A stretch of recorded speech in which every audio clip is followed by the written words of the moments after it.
तो राम राम जोहार संगवारी, स्वागत है आप मन के अब्बड़ दिन बाद और एक छोटे से प्यारा सा मिनी ब्लॉग में। तब तीजा के तिहार चालू हो गए संगवारी हो और काली रही से पोरा तिहार। तो आप जम्मो झन तो जानत ही हो कि पोरा तिहार के दिन नदिया बैला के पूजा करते, चिला के प्रसाद पाते और शाम कन पोरा पट के भर जाते।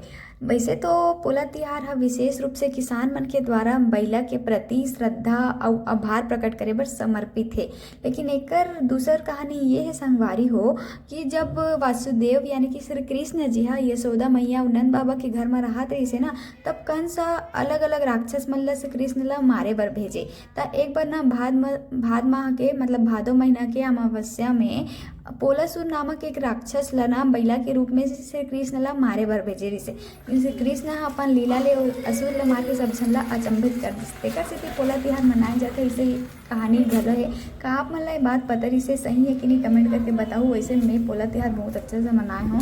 और देखो महू अभी ननपन के दिन ला सुरता करत करत लइका मन सन खिलौना खिलाते रहे। और ये तो चूंकि पोरा मोर बचपन के सबसे प्रिय खिलौना रही सब मैं अब्बड़ दिन ले खेले हावो। आप मन खेलते कि नहीं, कमेंट करके बताओ। मिलता नया वीडियो में। टाटा संगवारी हो।